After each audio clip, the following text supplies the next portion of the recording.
Ndashima Yesu wabonye ko tuwo kwizerwa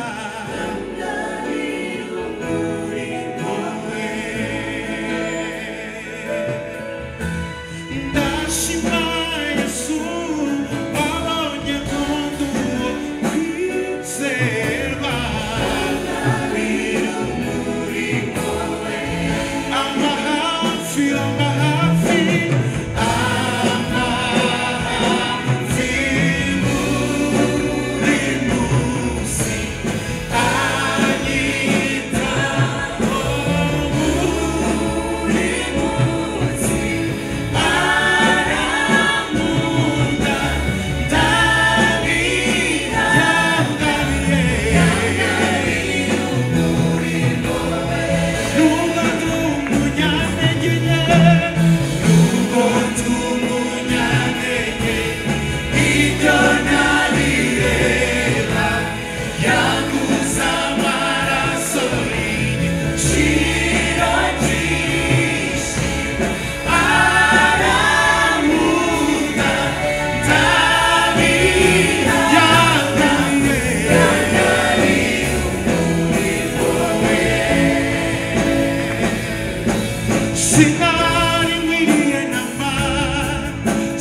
ukaduhindura ukanaduhindura abambasaderi. Niyo mpamvu tuba intumwa mu kigo cya Kristo. Birasa nkaho Imana yingingira muri twebwe. Turagushima kuko waduhaye umurimo wo kukunga n'abantu. Mwami uhabwe icyubahiro. Uyu mwanya turingize cyane ngo Umwuka Wera atuganirize. Reka ijambo ryawe Mwami Imana rivugwe rwose, imitima yacu hinduke, twumve icyo ushaka kubwira itorero ryawe n'abantu bawe. Dukoreshe Mwami Imana akanwa kanjye n'ibitekerezo byanjye byinikwe mu maraso ya Yesu Kristo, bisigwe gusiga wageneye abagabura ibyawe, ufashwa abuvuga n'ubwirwa. Uyu mwanya imbaraga z'Umwuka Wera zigaragare hano mu izina rya Yesu Kristo, amen. Murakoze cyane Azaf, thank you. Subiramo ngo ijambo ry'Imana, subiramo ngo ijambo rya Katonda. Reka twumve ijambo ry'Imana. Urabizi dufite teme ivuga ngo gusa na Kristo. Ese bizagira gute? Bizansaba iki? Ibyo nshaka kuganira namwe uyu munsi. Gusa na Kristo. Ese bizansaba iki? Gusa nande? Munsubize, gusa nande? Na Kristo. Reka turebe mu gitabo cyo Kuva igice cya 34. Igitabo cyo Kuvayo umuntu cyita ururimi rw'ikirundi no kuvayo ukavirayo icyarimwe. Nta mpamvu yo gusigara muri Egiputa. Kuvayo cyangwa se Kuva 34 no tugiye gusoma. Turasoma texte itari ndende cyane. Turaganira ijambo ryo gusa na Kristo. Ese bizansaba iki uyu munsi n'ejo ndetse no ku cyumweru hamwe n'abakozi b'Imana bandi. 34 Kuva duhere ku murongo 29. Reka dusome mu izina rya Yesu Kristo. Niba wageze kuvuga ngo amen. Biravuga ngo Mose amanuka umusozi Sinayi, wafashe mu maboko ibyo bisate byombi biriho ibihamya cyangwa se biriho ijambo. Nuko amanutse uwo musozi, ngo ntiyamenya yuko mu maso he harabagiranishijwe n'uwo bavuganye. Umva, biravuga ngo ntiyamenya yuko mu maso he harabagiranishijwe n'uwo bavuganye. Umurongo wa 5 biravuga ngo Abisirayeli bakareba mu maso ha Mose, ngo bakabona harabagirana. Oh haleluya! Imana ikwiye kurabagirana mu izina rya Yesu Kristo. Ngo amen. Biravuga ngo Mose wagasubizaho cya gitwikirizo, akageza aho yongera kuvugana n'Uwiteka. Amen. Bene data, gusa na Kristo cyangwa se kugera ikirenge mu cya Kristo niyo ntego yacu y'igiterane uyu mwaka. Gusa na Kristo. Iyi verse, uyu murongo dusomye wa 29 uraryoshye mu buryo butangaje. Biravuga ngo Mose ngo yabashe kurabagira mu maso, ngo mu maso ye harabagiranishwa n'uwo bavuganye. Bibiliya ikavuga icyatumye ngo mu maso harabagirana. Mose yavuye ku musozi, wafite ijambo ry'Imana, afite ibihamya, afite amategeko Imana yari yamuhaye, ariko ntabwo yari afite amategeko gusa, n'ubuzima bwe bwari bwahindutse. Mu maso ye harabagiranishwa n'uwo bavuganye. Ni isengesho ry'umutima wanjye by'ukuri, kugira ngo muri ibi bihe byanezeza ijuru, muri iyi minsi 3 Imana iguye gusa na Kristo. Imana uzumve Kristo avugana nawe, nurangiza use nawe uzaraba mu maso yawe azarabagirane hase nka Kristo. Ariko si mu maso gusa. Umuntu yasa na Kristo agakunda nka Kristo, umuntu yasa nka Kristo akababarana nka Kristo, umuntu yasa nka Kristo akihangana nka Kristo, umuntu yasa nka Kristo akagenda nk'uko Kristo yagendaga. Ese bizadusaba iki? Nibyo tuzatuganira muri iki gihe cyanezeza ijuru. Kubera yuko hari igihe umuntu atinda ahantu agasa n'ibyaho hantu n'ukuntu aho hantu hasa. Kera n'umwana bajyaga abantu magushesha, ajya gushesha nk'imyumbati. Gushesha murabyumva? Gusesha, menya ariko bavuga. Sinzi bavuga gushesha cyangwa gusesha, gusya. Nkagenda ku rusyo kuri mura, nahagera nkasanga uriya muntu uri gusya yaseye nk'imyumbati. Kubera iki? kubera ko yatinze muri iyo myumbati agafata kuleri y'imyumbati arimo arasya. Bijya bibaho, si byo gusa, hari igihe umuntu ashobora kwinjira mu gikoni agakaranga, agasohoka mu gikoni akinjira muri saro, ariko igikoni ntikimusohokemo, akinjira muri saro, wa mukarango wose yagera muri saro, wa muhumuro wawe yatinze agasanga afite nawe. Umva, nutindana na Yesu uzahumura nkawe, nutindana na Yesu uzasa nawe. Birashoboka gusa na Kristo. Ni umuhamagaro w'itorero kugira ngo duse na Kristo. Inshuro zirenze 13 mu gitabo muri Gospels cyangwa se mu butumwa bwiza, Yesu asaba itorero ngo muse na Kristo. Abivuga kenshi unkurikira, gera ikirenge mu cyanjye. Yasanze Matayo ari umukoresha w'ikora, arabwira ngo nkurikira. Ubutumwa bwiza bugitangira muri Matayo 9:9. Ariko si byo gusa, n'ubutumwa bwiza bujya kurangira, mbere yo gusubira mu ijuru abwira Petero mu 21 cya Yohana, aramubwira ngo nkurikira. Inshuro nyinshi ni umuhamagaro tubona w'itorero w'Imana ku itorero cyangwa se ku bantu b'Imana kugira ngo duse na Kristo. Imana irifuza yuko abantu nibakureba bakubona mu Kristo. Nityo turirimba indirimbo ngo urabagirana muri jye, isi imenye yuko uriho. Ndasenga mu izina rya Yesu Kristo kugira ngo Imana yagurutse abamama, yagurutse abapapa, yagurutse urubyiruko, yagurutse abashumba, yagurutse abagabo b'Imana basa nande na Kristo. Ndashoboka. Imana isaba abizeye Kristo bose kugera ikirenge mu cye. Yesu yaravuze muri Yohana 8 aravuga ngo jewe Yesu ndi umucyo w'isi. Ariko arongera avuga muri Matayo 5 uramwe muri umucyo w'isi. Mwene magambo, niwegera Kristo uzahinduka umucyo nkuko nawe ari umucyo. Yaravuze ariko kugira ngo ibyo bishoboke, ngo jewe ndi umucyo w'isi, ngo hanyuma unyizera wese akankurikira ntazagenda mu mwijima, akagira gute? Akankurikira, akagera ikirenge mu cyanjye, agashinga aho nshinguye cyangwa se akankurikira. Abizera Kristo bose basabwa gusa na Kristo. Si abizera Kristo gusa, abakorera Imana bose. Yesu yaravuze nanone mu gice cya 12 cya Yohana ku murongo 25 aravuga ngo umuntu wese nankorera ngo ankurikire.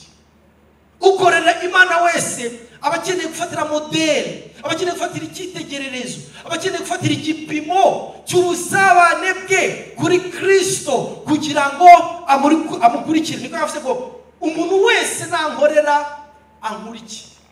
Ntabwo ari abizera gusa, ntabwo ari abakorera Imana gusa, n'abarushye n'abafite agahinda.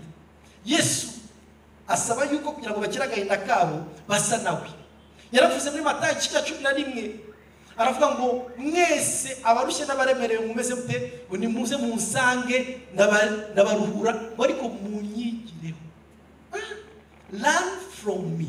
So munyigireho, murebe ibyo nkora namwe mugere ikirenge mu cyanjye. Munyigireho, aravuga ngo ko noroheje mu mutima, ngo kandi ndi umugwaneza. Biravuga ngo kandi namwe muzabona uburuhukiro mu mitima yanyu. Munyigireho, muse nanjye. Gusa na Kristo ni umuhamagaro uri kuri twebwe. Kristo yavuze ngo duse nawe inshuro ziruta izo yavuze ngo tumwizere. Ntabwo bivuze ko kumwizera atabidusabye. No, yarabidusabye. Ko ubugingo buhoraho nuko abantu bakumenya, nuko bamumenya bakamwizera. Ariko ntabwo birangirira muri gardienne, ntabwo birangirira gusa mu kumwizera. Ukeneye gutera ikirenge mu cya Kristo, ukagenda usa nawe, ugahumura nkawe, ugatindana nawe, abantu bakureba bagasanga usa na Kristo. Kandi gusa na Kristo ntabwo bivuga kugenda wambaye ikanzu nk'uko yambaraga nk'uko bajya batwereka mu mafilme. Cyangwa gusa na Kristo ntabwo bivuga gutereka ubwanwa nk'uko yaguterekaga. Oya, wakwibaza ikibazo kivuga ngo ubundi niba ngomba gusa na Kristo, niba ngomba kugera ikirenge mu cya Kristo, Yesu asati. Ndagira ngo uyu munsi tuze kureba ibintu bikeya byadufasha. Bene data, bizansaba iki niba nshaka gusa na Kristo? Niba Imana impamagara kugira ishusho nk'iya Kristo, bizansaba iki? Yesu yuzuye imbabazi, Yesu yuzuye urukundo, nanjye ngomba kuzura imbabazi, nanjye ngomba kuzura urukundo. Ariko se bizansaba iki kugira ngo nze na Kristo? Nibyo nifuza ko tureba mu magambo makeya kuri uyu mugoroba. reka nsome ijambo ry'Imana byanditse muri Yohana igice cya 6. abavuga ibintu bitatu gusa, mani mfashe vuga ibintu bitatu gusa bidusaba ko turi kwibaza ikibazo ngo gusa na Kristo ese bizansaba iki. Ibintu bitatu nifuza kuvugaho. Yohana igice cya 6 ku murongo wa 38. Yohana 6 Bibiri iravuga ku murongo wa 38.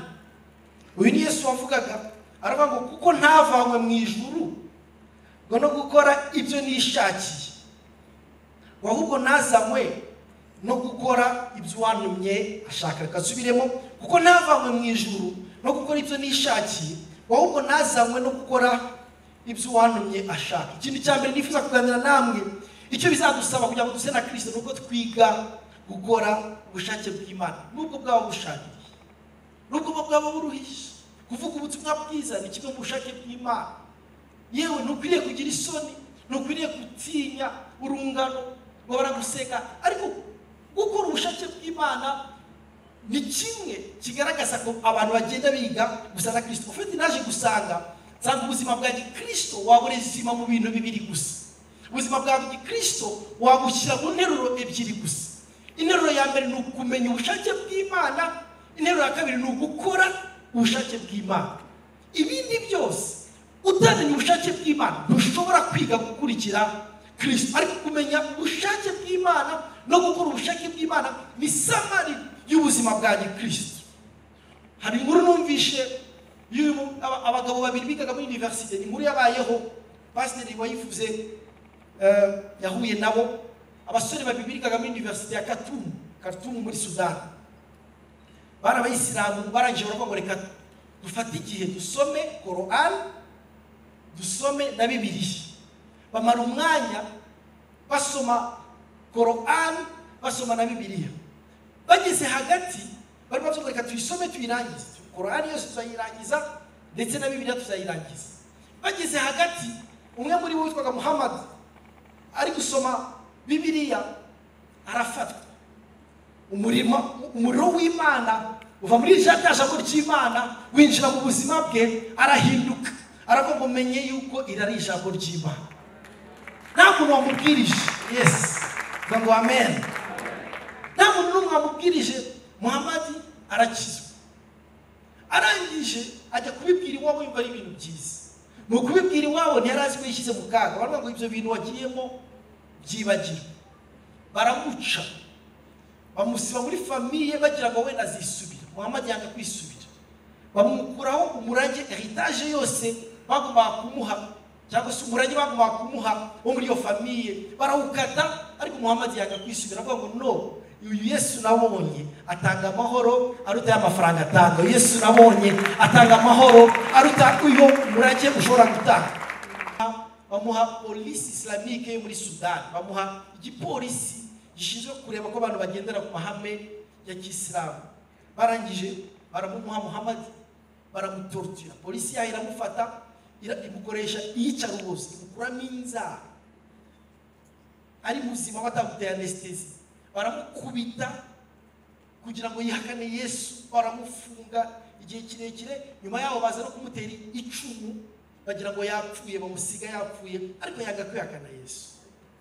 Noze nibaza ikibazo kivuga ngo ni gute umujene wiga muri kaminuza, ni gute umuntu ufite ejo hazaza ashobora kwemera gupfira ibyo yizeye aho kugira ngo abyihakane.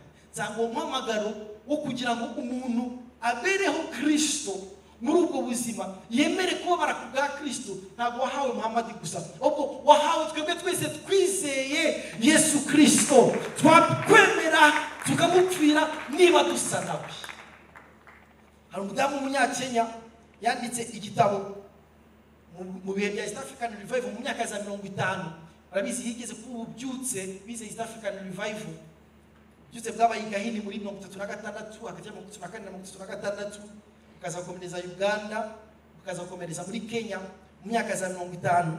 Icyo gihugu byinshi byari biri muri independence, ndetse no muri Kenya bari biri muri independence. Umudamu w'umunyakenya, ntabwo ari umunyakenya, umudamu yanditse témoignage ku bubyutse bwari buri muri Kenya. Umudamu witwa Dorothy Smoka yanditse igitabo. Icyo gitabo cyitwa ngo Ambushed by Love, God's Triumph in Terrace Kenya, cyangwa se ngo afashwe n'urukundo muri Kenya y'iterabwoba. Avugamo amatemwanyaje yabayeho, avugamo evangeliste yitwa Ezekiel Njiru wabaga muri Kenya. Muri icyo gihe muri Kenya hari abakoloni abongereza bari bakolonije Kenya, ariko hari n'izindi ngabo z'abamaumawu bitaga abamaumawu barwanyaga abo bakoloni cyangwa se abazungu bashaka kubirukana muri Kenya, ariko bakarahiza abarwanyi babo, bakavuga niba uri umumaumawu cyangwa uri umunyakenya ugomba gukora indahiro y'amaraso. Yari indahiro ivuga ngo nubona umuzungu uzamwica, biremewe kumwica.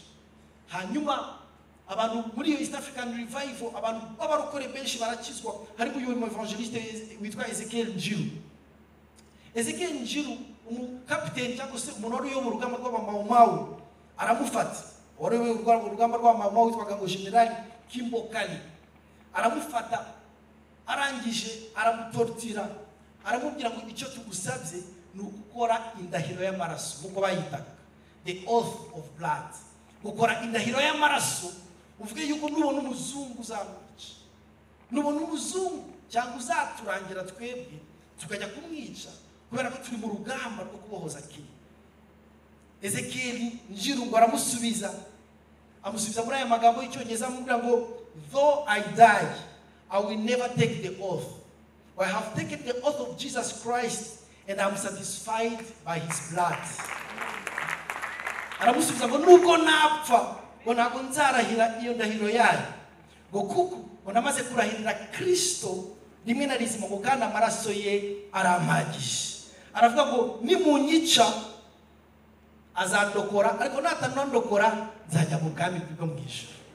Evangeliste Ezekiel Njiru baramukubita bagira ngo yapfuye, nanone ariko ntabwo yapfuye, nyuma yaje kubaho. Ariko statement yari yarakoze iratangaje, ikomeza kubaho. Bene data n'ikindi ngo ndababwira, kugira ngo tugere ikirenge mu cya Kristo bizadusaba ko twishyura ikiguzi cyo gukora ubushake bwe niyo bwaba bushariye. Ubu Kristo ntabwo ari idini ryaje kubera ko abantu batangiye gusa, oya, ubu Kristo bwabyawe n'amaraso y'abantu bemeye gupfira ibyo biringira. Dukeneye generation yongera kwibutswa yuko gusa na Kristo hari icyo bidusaba, nubwo byaba kumena amaraso yacu tukemera tukuyamena. Kandi wumve twebwe nta n'ubwo Imana idusaba ari ukumena amaraso. Bamwe muri twebwe iradusaba ibintu byoroshye, wenda gusaba kureka ubukopine muryamana iminsi yose wo mwahuye, wenda gusaba kureka kwiba amafaranga ya kese ukoramo, wenda gusaba ukontorora ururimi rwawe ukareka gusebanya cyangwa se ukareka amatiku. Iragusaba ibintu byoroshye, wiyemeje se kwishyura ikiguzi bisaba kugira ngo use na Kristo, uraza kubyiyemeza. Imana itugire neza, yongera gutsa abantu bamenya ko hari ikiguzi gusa na Kristo.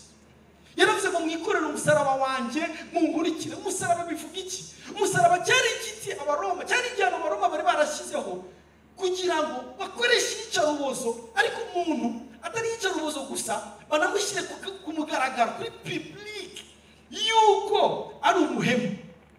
Bakamutambagiza i Yerusalemu yikoreye umusaraba, bagenda bavuga ngo dore uyu ni umujura cyangwa se uyu ni umwicanyi. Igihe rero Yesu yavuga ngo buri wese ushaka kumurikira, ushaka gusa nanjye, ushaka kugira ikirenge mu cyanjye, yikoreye umusaraba we, yaravuze abishyire ku mugaragaro. Avuga ngo naho ndiho, naho napfa, nzi ko nkurwa n'umukiza kandi namara amaje kujya imbere.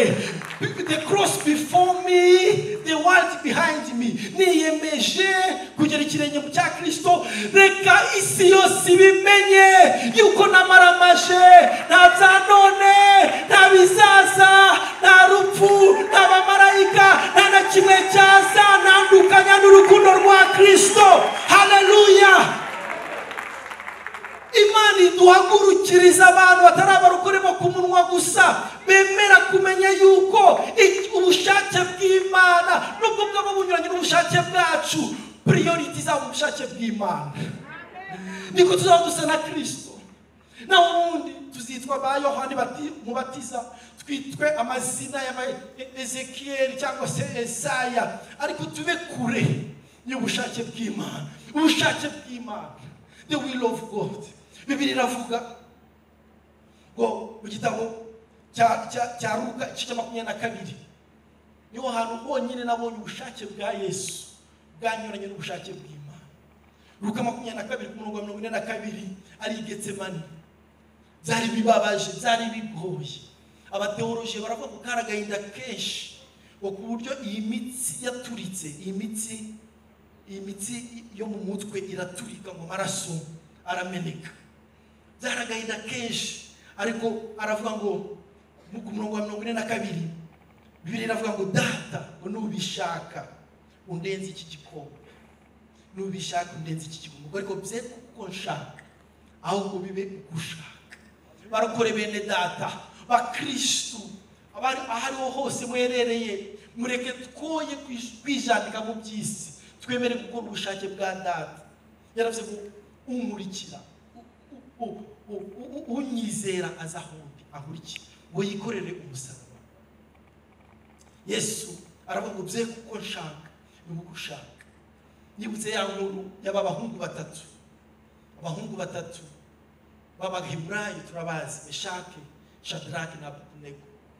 Iyo usobanuye neza ugasesengura iriya nkuru ukayiga neza, bari abahungu b'Abaheburayo bari bafite hagati y'imyaka 14 na 17, bari bakiri abajene igihe bakurwaga i Babyloni. Umwami Nebukadinezari yari umugome, ingabo z'Abakaludaya zari abagome cyane, zajyaga zifata umuntu wahemutse bakamuzirika ku ifarashi, barangiza ukuguru kumwe bakaguzirika ku ifarashi n'ubundi kuguru bakaguzirika ku yindi farashi, barangiza ifarashi bakazikubita zikiruka. Aba bahungu b'Abaheburayo bakiri i Yerusalemu bumvishe ko Nebukadinezari ateye, barasenga baravuga ngo Mana dukize Nebukadinezari. Abakize barabafata, barongera barasenga ngo Mana reka ubwo badutwaye i Babuloni byibura tuzagira ubuzima bwiza. Abasesenguzi ba Bibiliya bajya bavuga yuko bari abahungu babagize inkone, bajya bavuga ko kubera ko iyo babatwaraga ibwami, ariko ntabwo byanditse muri Bibiliya, ariko niko abascholars bavuga, barasenga benda ngo Mana wo kukitugira inkone, ariko babagira inkone. Byasaga nk'amasengesho yabo atari barasubizwa.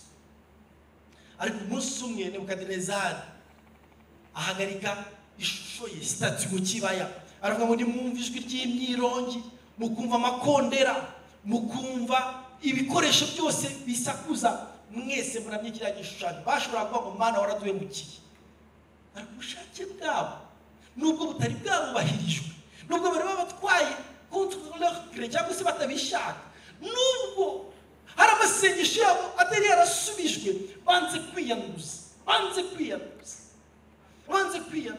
ngo ngewe rwose ngo natinze none Abdul Karim araje ngo arantwaye.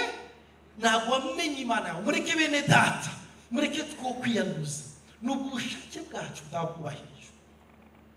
Meshaki, Shadraki na Abednego barabafata babajugunya mu itanura ry'umuriro.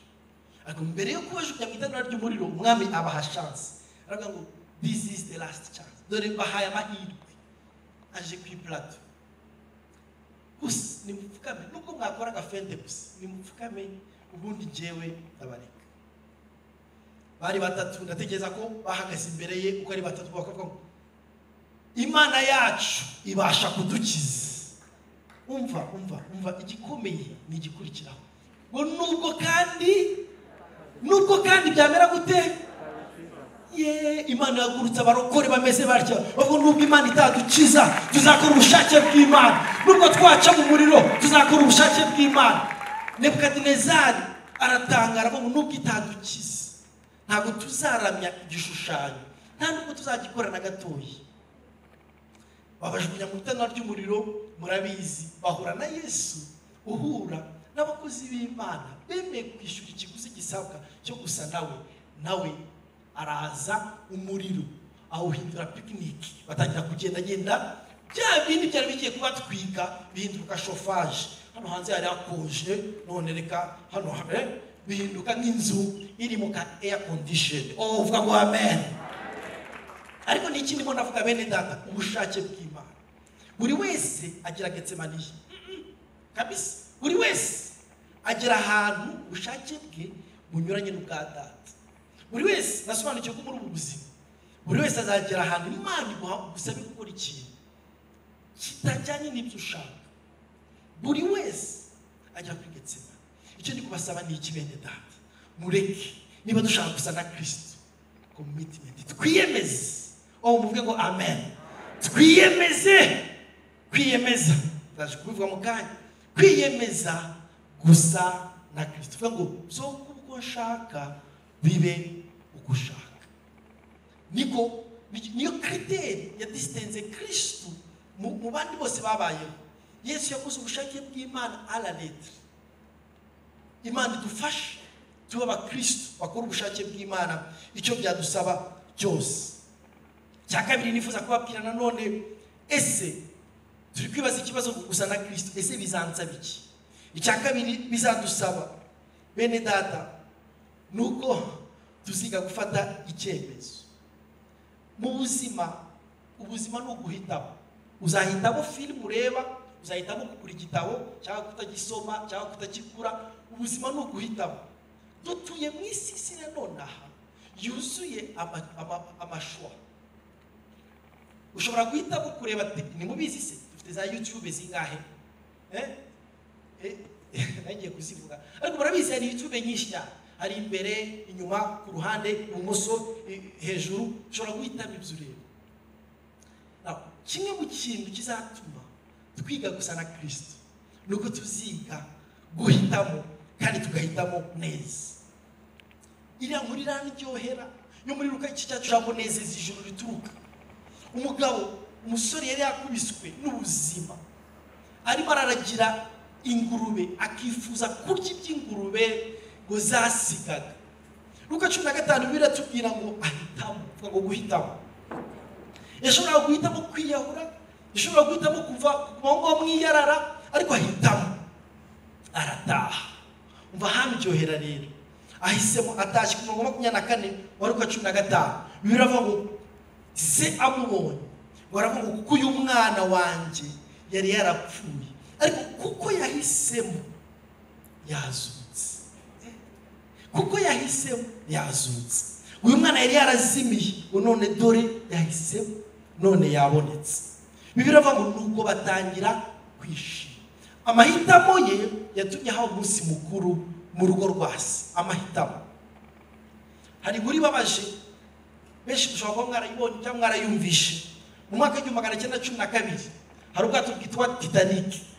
N'ubwato bwari buri mu nyanja, burimo burambuka buva i Burayi bujya muri Amerika. Ubwo bwato bari barabukoze neza, kandi bwari ubwato bukomeye. Bwari bwarakoranywe tekinoloji yari igezweho icyo gihe.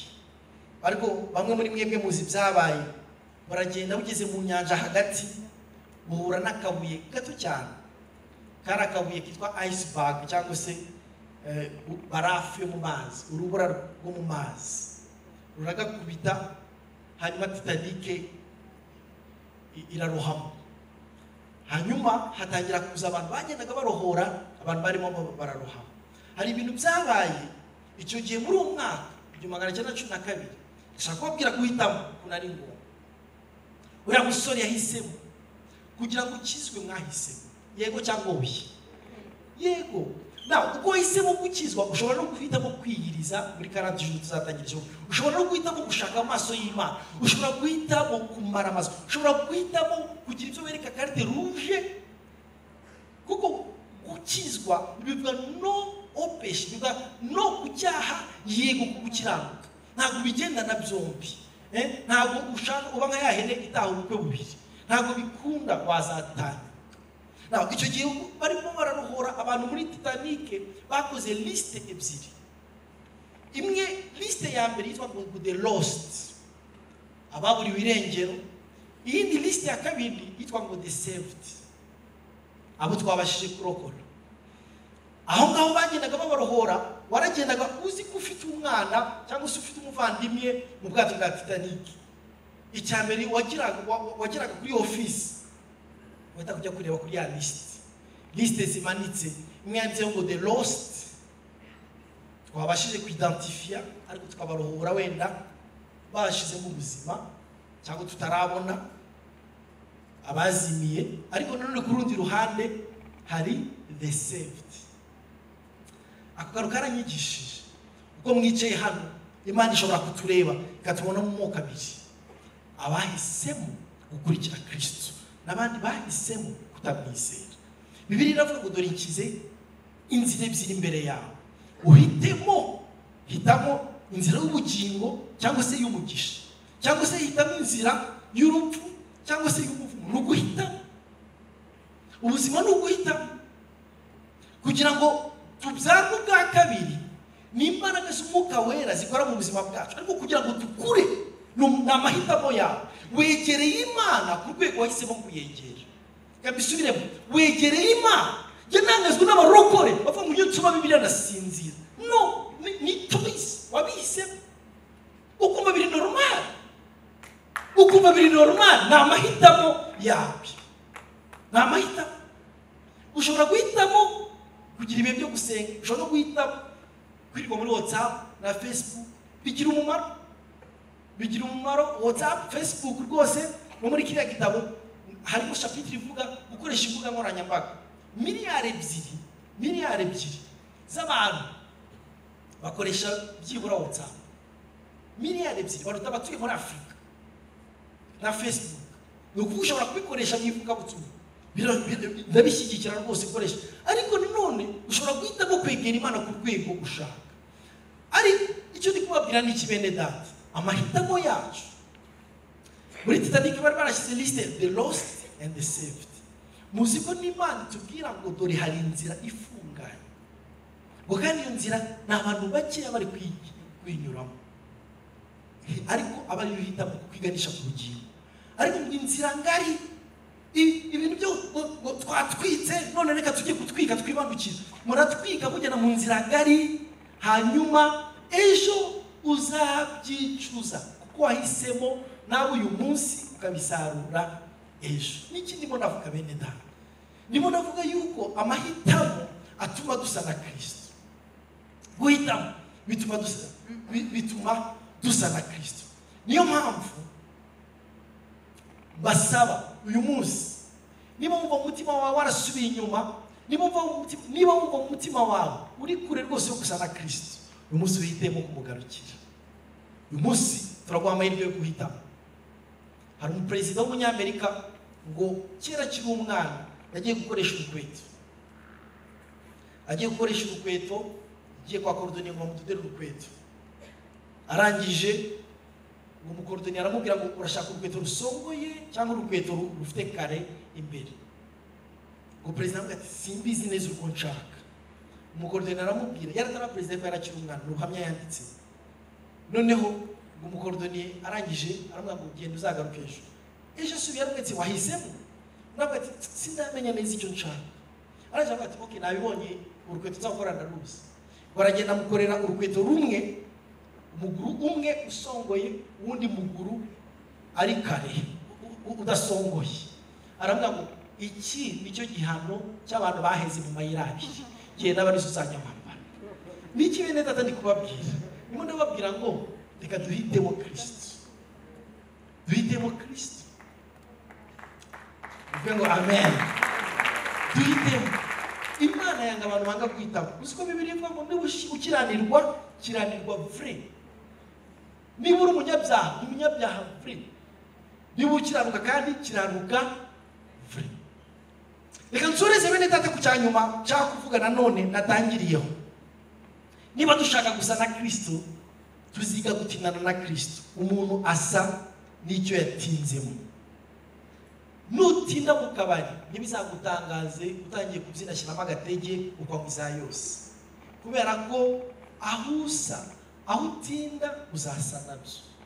Ni icyo ndi kubabwira bene data, mureke duhinduke nka Mose yatinze ku musozi iminsi 80, yagiye mu minsi 40 iragiye asubirayo. Amanutse wasanga asa n'Imana. Yesu mushiru uzashira. Nta muramyi w'umushiru.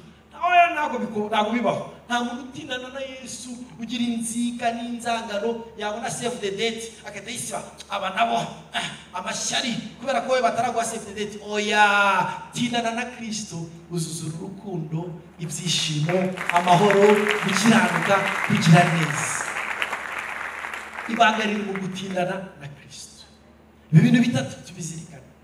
Icya mbere, tukwiye gukora ubushake bw'Imana niyo bwa bushake. Icya kabiri, hitamo neza. Hitamo televiziyo ureba, hitamo indirimbo wumva. Indirimbo zacu zo mu Rwanda ziba zirimo ubusambanyi, zo mu Rwanda rwa Gasabo, ntabwo ari Urundi. Ntabwo turimo turavuga za Channel O, sinzi no Channel O ikibaho dukura twarebaga Channel O na MTV. Sinzi no, can you imagine? Hitamo ibyo usimya, ntabwo site yose bayaklikaho. Hitamo, choose. Hitamo neza, hitamo niba ushaka gusa na Kristo. Icya gatatu, mwacyumvishe, tindana na Kristo. Nutumbira Yesu uzasa nawe. Bene data, Imana yaduhamagarira twese gusa na Kristo, ariko hari icyo bidusaba. N'abasaba kugira ngo duhitemo neza, niturangiza twige gusa na Kristo. Imana ibahe umugisha kandi Imana ibagire neza. Reka dukomere Imana amashyi cyane. Masabe tuhaguruke dusoze iteraniro ryacu.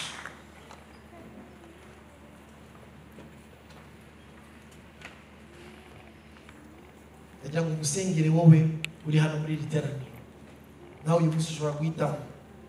Ndibuka muri 1999 I was young.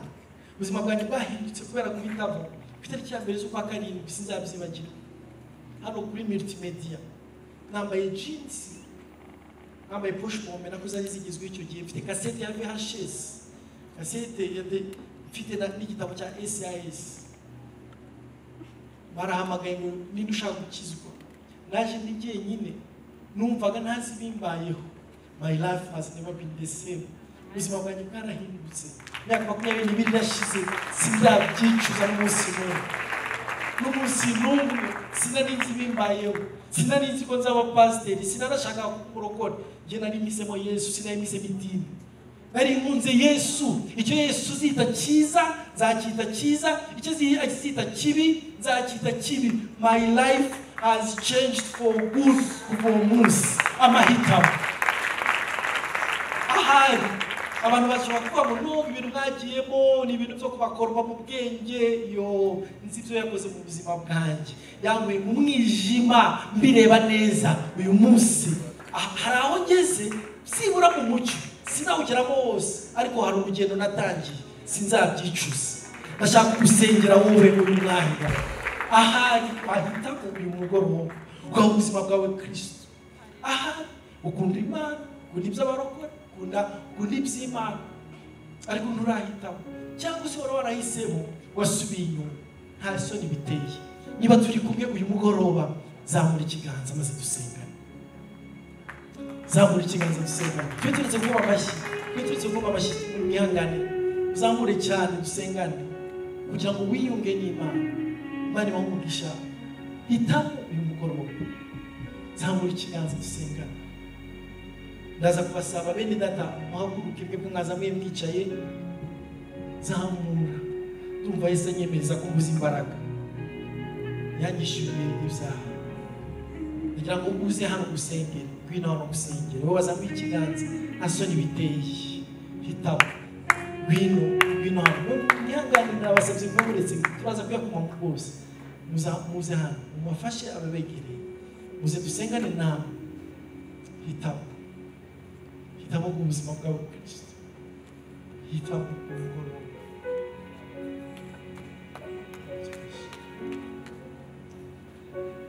Imana ibahe umugisha. Muhagarare mundeba Yesu. Muhagarare mundeba. Nawe ngwino ubuzima bwawe Kristo. Oya ngwino ubuzima bwawe Kristo. Nta soni biteye. Nta soni biteye.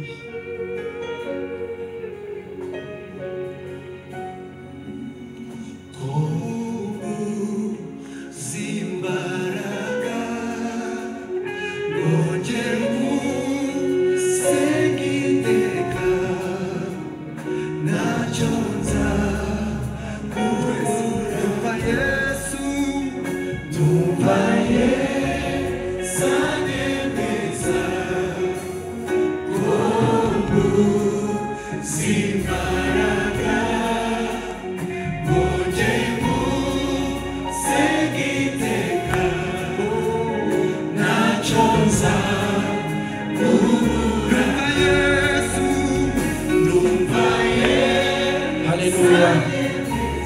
nawe niba uhari turagutegereje ngwino. Yesu yaragupfiriye kandi aragukunda. Ibyaha byawe uko byabingana kose yiteguye kubibabarira. Reka dusengane n'aba bene data ndetse namwe mwese mudukurikiye ushaka guhitamo uyu mugoroba, ushaka kugira urugi ufunga kugira ngo ufungure urundi rugi rwo kwizera Kristo. Reka uyu mwanya dusengane. Ndagira ngo mundebe, mwebwe muri hano mundebe, nkuko abantu babiri bagiye gukora ubukwe barahira bakavuga ngo ngiye niyemeje kubera umugore cyangwa kubera umugabo. Namwe uyu mwanya namwe ndagira ngo batize isengesho ryo kubwira Yesu, dore Yesu ndagukeneye. Reka dusengane namwe, reka duhumirize dusubiremo twatuza akanwa kacu, subiramo ngo mwami Yesu. Reka gucuranga gatoya, ngo mwami Yesu, uyu mwanya hinguye umutima wanjye, ndagusaba ngo winjire, ngwino mu buzima bwanjye, ngwino umbere umwami, ngwino umbere umukiza, ngwino ubabarire ibyaha byanjye byose. Kuva uyu munsi ndakwakiriye, ndakwizeye, ndakijijwe, byatuje akanwa kanjye kandi ndabyizera mu mutima wanjye. Ibyaha byose nakoze ubimbabarire, unyuhagire kandi unyeze mu maraso ya Yesu, mu izina rya Yesu, amen, amen. Reka dukomere Imana amashyi noneho neza, tuyakomere dufatanyije n'ijuru. Let's give up for the Lord.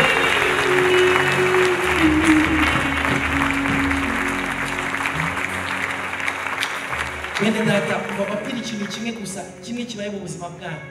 Uyu mwanya ibyaha byose mwakoze Yesu arabibabariye uyu mwanya. Reka basabe muraza kubona abantu bambaye aya majire, mwababonye.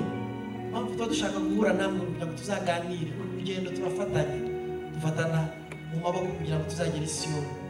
Muraza kubona muhindukire, muraza kubona abantu bambaye aya majire, baraza kubafasha. Duhe kontakte zanyu, natwe tubahe kontakte zanyu, musubire mu myanya yanyu. Imana ibamugishe. Reka dukomere Imana amashyi menshi.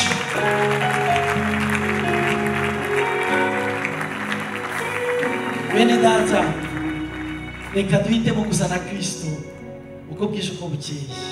Reka dusoze iteraniro ryacu ry'uyu munsi